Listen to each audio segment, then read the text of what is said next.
Hey there everybody, welcome to Max Tags Tech Made Simple. This is Max going in. Today I'm going to be showing you how to install Pycharm, which is an IDE for running Python programs. So the first thing that we are going to have to do is to install Pycharm on its own. So you can come and search it, Pycharm. You will get a link that will direct you to JetBrains. So this is where you're going to download your Pycharm in jetbrains.com. So there are also other platforms that you can download Pycharm, but I think this one up to so far it's the best for me. So we can click on download. Since here I'm on Linux machine, I'm going to be downloading Pycharm for Linux. You must stay tuned for Windows. I will also do a tutorial for downloading Pycharm on Windows.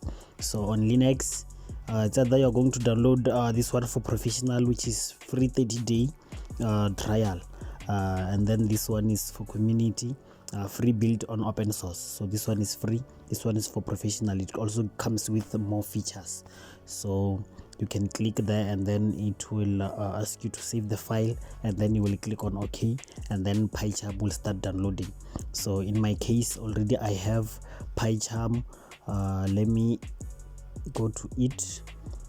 Okay, here is Pycharm. Here is my Pycharm. Let me try and zoom in. Pycharm community. So as you can see, it's a zipped file, so you will have to extract it. You will have to extract it so that you can run it, and or let me say to install it. So you can click here and then go to extract here or extract to, so that you can select where to extract it. So in my case I'm going to choose extract here, so that it extracts right here in my downloads folder. So here is Pycharm done extracting. We can see it. So we can quickly we can simply click on Pycharm to go inside the folder. So you can see there are folders and other files here, but what we need is the bin folder, binary folder, bin. So this one, it contains files and a folder of icons, but what we need in here is this file called pycharm.sh. so here is one way you can install Pycharm if you have the setup here. So you can simply right click and run as a program on Linux, so it will start running. But then there's also this way. Let me show you this way of doing it in the terminal. You will navigate to the terminal. So let me just say open in terminal, open downloads in terminal, so you can see what Pycharm.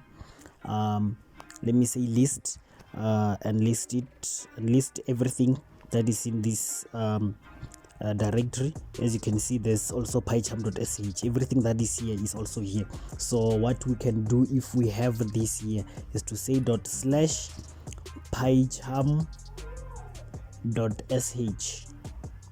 exactly as it is. So here we are executing it, we are running it just like running it as a program there. So you can click here and it will, you can enter and it will start running. As you can see, it's doing everything, and then it will quickly open. It will direct you to the IDE. So Pycharm, I'm not sure how it's said here, but when you install it like this, it does not automatically give you a shortcut for you to open the application. So what you have to do, when you are already in the IDE, you will have to come to tools, navigate to tools, and then create desktop entry, and then create the entry for all users, requires super user privileges. You can click here and OK, and then it will ask you for password if it has to, and then you will be done installing Pycharm. So also when you need to run Python programs in Kali Linux, you will also have to install Python. So you will have to you will have to go to the terminal and say sudo apt install Python, and then already in my PC it's already installed. It is just going to say Python is already the newest version. So please tune in for how to install Pycharm on Windows, and also how to run Hello World in Pycharm using Python. Thanks for tuning in on this session. Please don't forget to subscribe, like, share, and comment on the comment section.